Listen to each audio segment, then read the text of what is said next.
Good day, everyone. Richard Cowperthwait for Northwest Access TV. Thanks for joining us, and it's been a while. We're happy to have St. Albans Mayor Tim Smith on hand this morning. Mr. Mayor, good to see you. Hello, Richard. How are you? It has been a while, just fine. Well, I guess at least some of the dust from the election has settled. Certainly, yet another resounding victory for Governor Phil Scott. Right. I guess no surprise.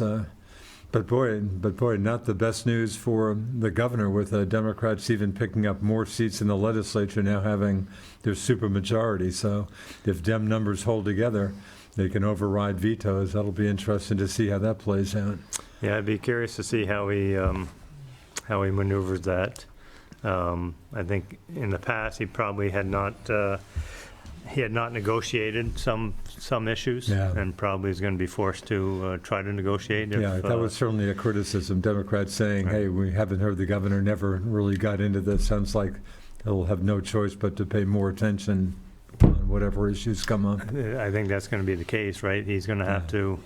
If he's going to want his tidbits of legislation incorporated, he's going to have to make the effort to reach out.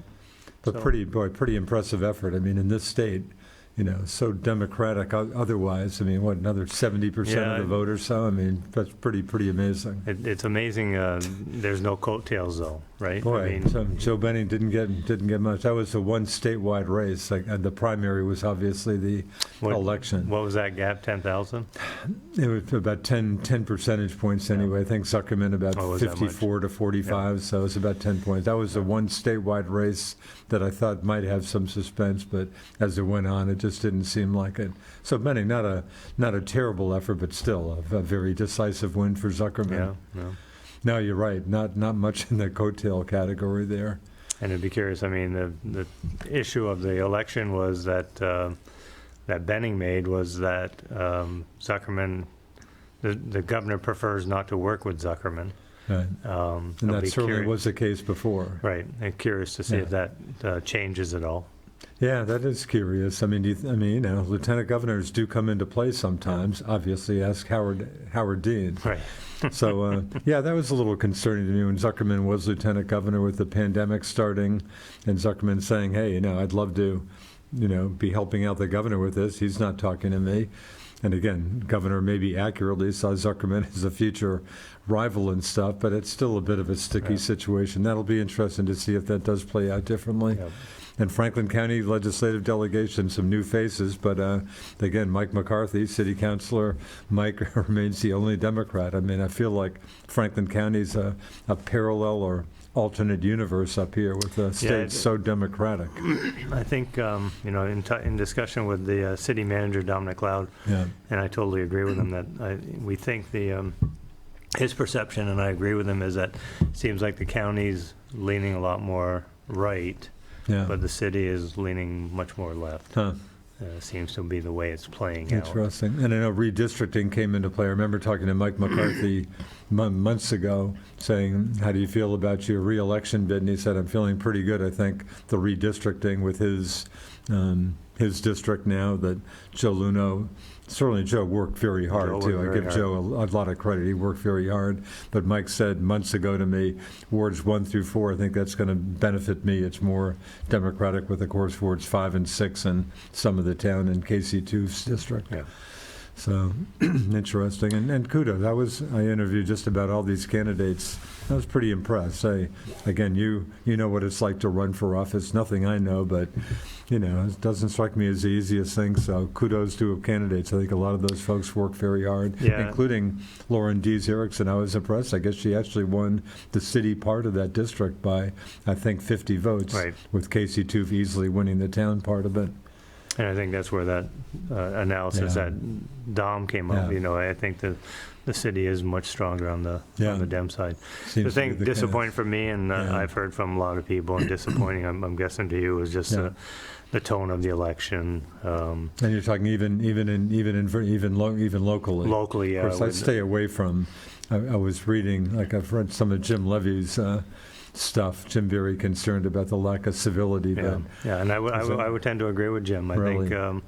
I think some of the stuff that came out just was uncalled for, and really, I posted 2 years ago on Front Page Forum to, just promote your candidate and what their strengths are. Yeah. And but I got shot down. Is that right? Yeah, people didn't think that was right, and Really? Probably lucky me that I wasn't. I paid a little attention to that, but I don't do social media. But that is very discouraging. Yeah, no, and I say shot down. I mean, there's a number of people that responded to me and thanked me for it. I'm sure. But there's also a number of people that criticized my viewpoint. And that's fine. But we're a small community. Yeah. People help their neighbors out, and having that tone just isn't St. Albans, in my opinion. Yeah, I hear you. A bit of a surprise, not that I got into this race at all, but when they redistricted, finally breaking up the six-pack in Chittenden County, mercifully, which had been the largest, legislative district number-wise in the country. But that Chittenden North looked like a pretty good chance for Republicans, I thought, to pick up a seat, and didn't happen. I knew Irene Renner was on VMT this morning, and I didn't hear her. And I've never dealt with either of those folks, but that surprised me a little bit. But it sure sounds like outgoing State Rep Leland Morgan didn't sound like much of a campaign. I know that he blew off the WVMT folks, and that wouldn't have been a real tough interview.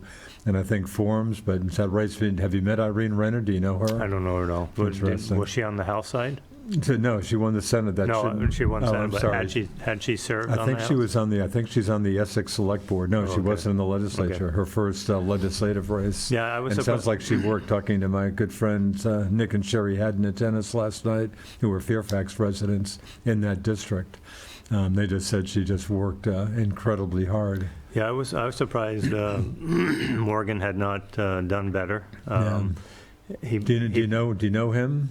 I have not met him before. Haven't met him. But he's the one that knocked off Mitzi Johnson, right? That district. It was Leland and his nephew Mike Morgan, who were the two House members in that Grand Isle County West Milton district. And Mitzi. But my perception was he worked very hard to get that. And presumably, he worked over 2 terms. He lost narrowly the first time and came out and beat her the second. Yeah.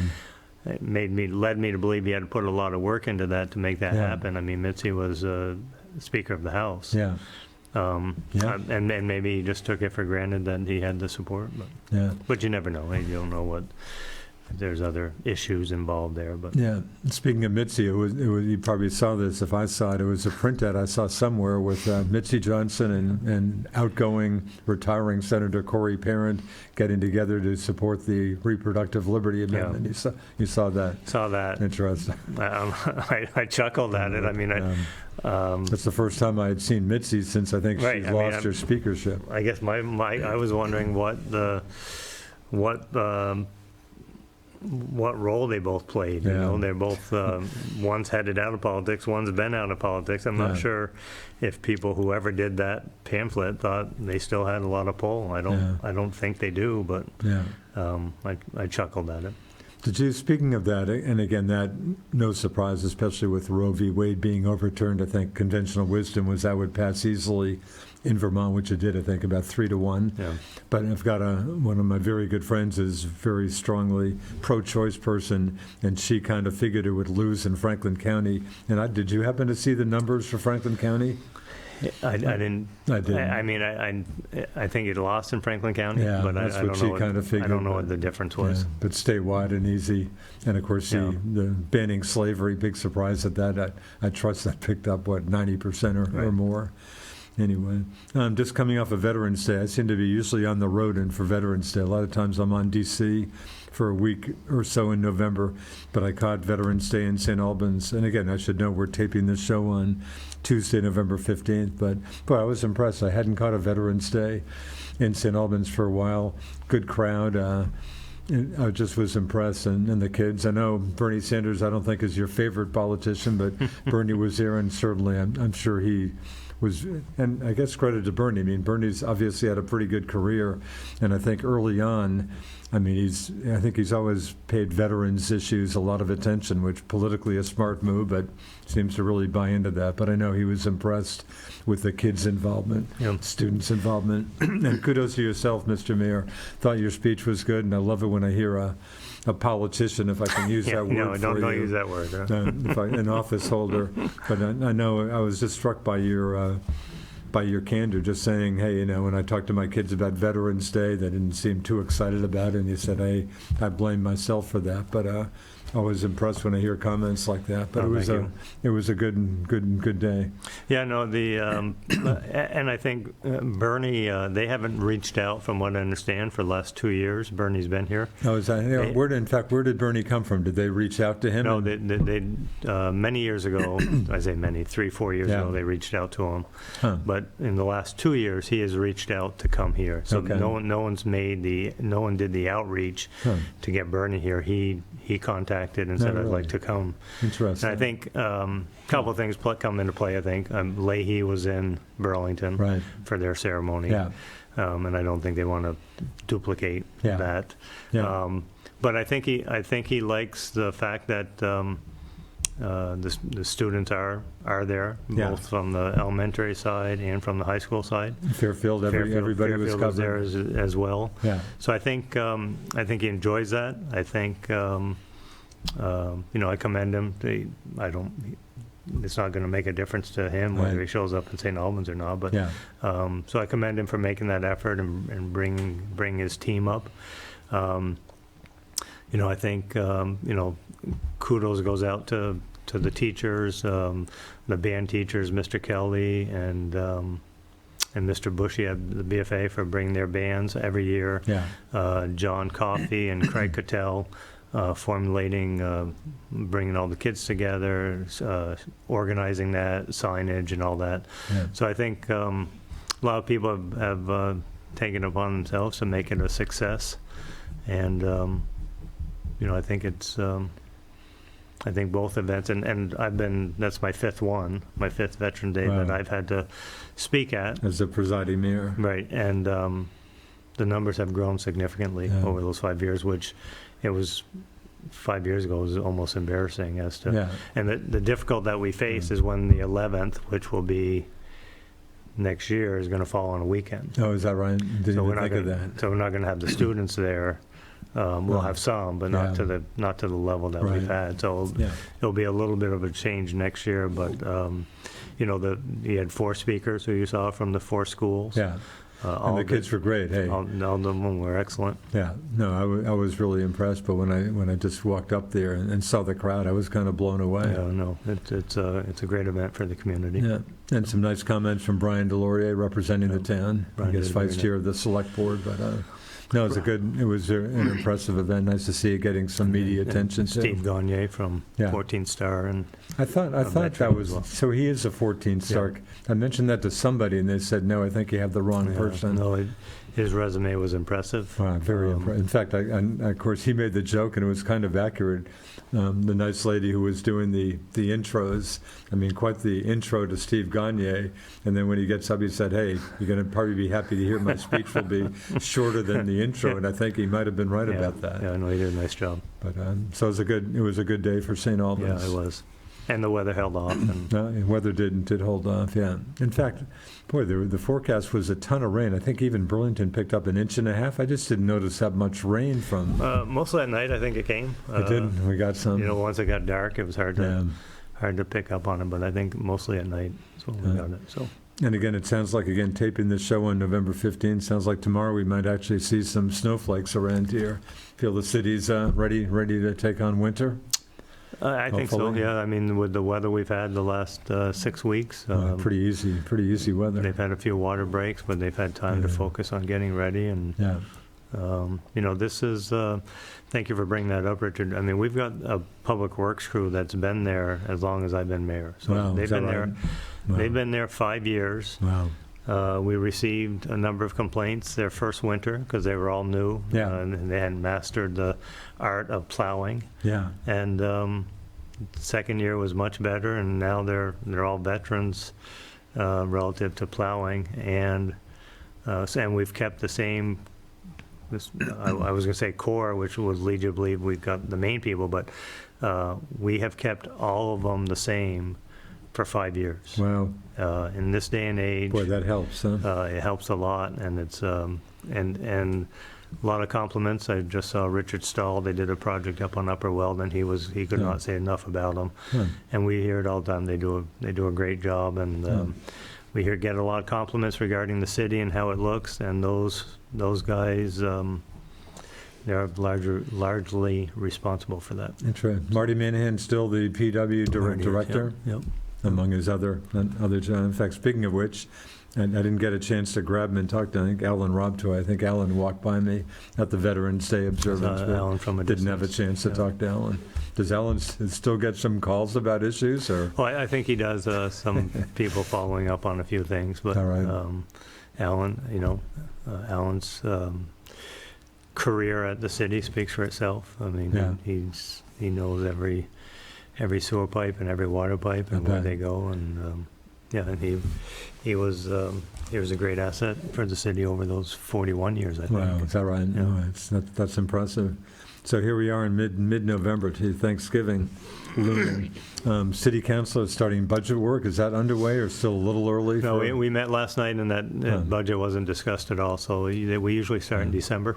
Okay. So they'll be starting on that. We had, we've been focused on some projects, Federal Street. We had a discussion regarding Federal Street last night. We've had discussion on stop signs and traffic issues, but for the most part, and some early discussions about what some of the next projects might be. The one project underway is the water tank up on Congress I Street. was about to ask you about that. So that is work That's is moving started forward, on that. So that's one of our next bigger ones.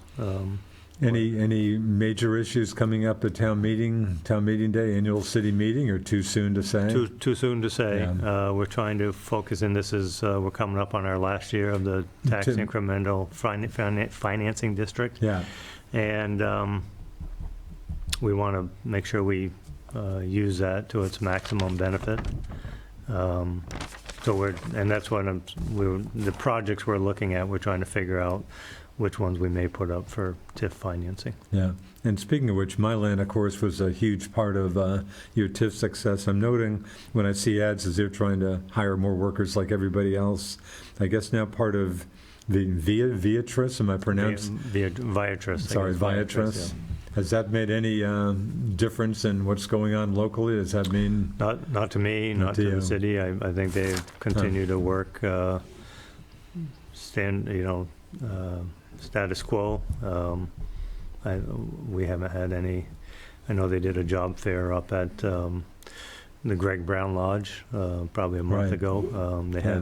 They were happy with that. They were able to set up some interviews, I think, with 9 or 10 folks, so that was going to help them. So I think they're just plugging along like every other manufacturer, looking for additional job or employees, I should say. Yeah, with your day job, Franklin County Industrial Development Corp. Nothing much has changed on the labor shortage front. No, Just a big struggle. Yep. Well, and that brings Beta Technologies to mind, with probably the biggest economic news around here for a while, with taking over part of the old Energizer plant. When have they actually got a presence? Has that actually started? Have they started there now? I got in trouble last time, Richard. Oh, is that right? When I mentioned it to you, yeah. They said I thought you weren't going to say. I said, well, I said it on the. I said, where did I say anything? They said, on the Northwest Cape. I said, but anyway. Not trying to get you in trouble. Yeah, no, I didn't think twice about it. They did sign a lease as of November 1, so they've taken over the space. They are subleasing to the tenants that are there, Peerless and Belly. Yeah. They are working with engineers to get their get their permits in place. So they are working forward. They're going to start out gradual, 10 jobs, but ultimately I've heard, within a couple of years, maybe up to 60 to 100 jobs. Wow. So we're, a couple of things we're doing at the office is we just had a discussion on trying to improve. what our virtual footprint is on the web relative to videos and appearance and all that. So that's an early conversation, just to try to encourage people to move to St. Albans, or potentially, stay in St. Albans and continue to work as compared to driving down the interstate. Yeah.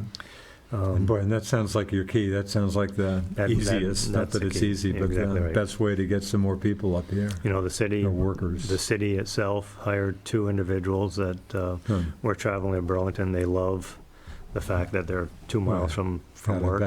I bet. You know, bad weather tomorrow. Who's excited about driving to Burlington in that kind of weather? Yeah. So hopefully we can encourage more to stay closer to home. Yeah. I think the wages are competitive now. They may not have been in the past, but I think so now. Yeah. So we'll keep plugging away and looking at ways to try to encourage people to work closer to home. Right. FCIDC focused in part, obviously, over 50 years to try to bring new jobs up here. Is the focus these days kind of more on just trying to keep what you have, or is it still both? Thanks. Interestingly, we did a strategic plan process last January through May, and we sort of changed our mission a little bit. Our focus had always been retaining, recruiting, and creating an environment for capital investment. And through those, we did 10 panel discussions on a variety of topics, but what we heard was, why do you continue to recruit new business if we can't fill the positions we have? Yeah. So we've sort of pivoted a little bit on our mission. That I'm not saying we're leaving that behind, because we still have an industrial park that we would like to fill at some point. And we are one of the few counties that's growing in population. Really? Have we hit 50,000? It seems like we did hit 50. We finally hit 50. It seems like we've been right around just below 50. Yeah, we're 49.5 or 47.5. So we're just over 50, presumably. Yeah. Okay. So we want to continue to have that investment for sure and grow, but we also focus more on that rural economic development, you know, helping our downtowns, helping our communities. And Enosburg Falls comes to mind, your initiative in Enosburg Falls. Right. So we're close to finishing phase 1, where the Franklin Northeast Supervisory is moving into their office space. We do have some retail there as well. And then phase 2 is we'll be adding more office space out back. So that's that. You know, we invested ourselves in Historic Preservation Trust. Each contributed $10,000 to Richford to hire their town administrator. We invested $10,000 with Highgate to help them with some engineering and marketing on the airport project. Big potential project. Yeah. So we're positioning ourselves very well. We're in a discussion now with Montgomery. They're doing their water and sewer project and streetscape. Yeah. So I think ultimately we will be contributing some funds there to help them potentially bring a planner or someone to oversee the project and maintain the grants. So we may be involved there as well. So so we've contributed to many towns in hopes that we're a catalyst, if you will, to helping them succeed in those projects and moving forward. So, so that's sort of where our focus has been. The Pearly Block has been our focus for the last 6 to 8 months, probably 6 months. Yeah, and it's turned out great, and people of Enosburg are excited. So, so things are moving forward. A new village manager in Enosburg Falls, hopefully off to a good start. Yeah, we worked with John DeSaro. He's been a nice addition in Enosburg. Yeah. And then, like I said, Michael Olio is in the Richford position. And Richford was without a bank for 5 or 6 years, if not longer. And Mike, one of his early jobs was he was able to recruit. I think he recruited New England Federal Credit Union to come to town. So that's great. Yeah, that's a big step for, and he's done a number of other projects, and it's just what our vision was when we sort of incentivize the position. Interesting. Speaking of workforce in St. Albans Police Department, you're doing okay numbers-wise with the local PD? Yeah, numbers-wise, I think some are departing from the sheriff's office. Yeah. So they're All right. they're looking, from what I understand. Yeah. So I think we have or will be interviewing 1, 2, or how many ever are out looking. Yeah. That's the word on the street, that they're looking to find a new home. Yeah. So, not that we are in a big need. I think we had one opening, but we will we'll use the opportunity to, I hate to use that word opportunity, but the situation to fill that position, possibly with one of the sheriff's deputies. Talking about, what, a dozen uniformed officers? Is that about That's right? where we are, right now. Yep. And of course, touching on one of the big elections was John Grismore did get elected sheriff with Yes. Yep. kind of a big cloud hanging over him. That's going to be pretty interesting to see how that plays out. Yeah, I don't know what the next steps are. I guess he gets sworn in January. Yeah. Roger will Early leave. next year. Yeah. And kudos to Roger. Roger and I grew up friends together, and I thought Yeah. Roger did a great job, Yeah. as did Bob Norris before him. They really turned the two of them have turned the operation around, and really made it a professional police department, if you will. Yeah. And the word that we heard from Representative McCarthy was that the legislature could impose some type of impeachment process, from what I understand. Whether that's high on the list or not, I don't know. Did you happen to ask Mike, and I've heard the term impeachment, if folks, and again, John Grismore still has obviously plenty of critics out there. He's kind of saying, hey, I've been elected, give me a chance, I'll do a good job. But boy, it's got just heavy clouds over him. Is that, I don't even know, is that a simple majority vote if they didn't? I don't think Mike was totally clear on that. I mean, since he's been in the legislature, I sort of took the conversation that they haven't encountered this before. Yeah, that could be. So I think there's some homework that has to be done on what the process is and how they move forward with it. But boy, that's obviously going to be an ongoing big story. Of course, John Grismore now has a simple assault charge, misdemeanor simple assault charge facing, which he's of course denied and stuff. So, boy, stay tuned. That's going to be an interesting I think that's situation. we talked about Election Day. I think that was probably one of the ones that the topic of conversation that was on everyone's minds moving forward.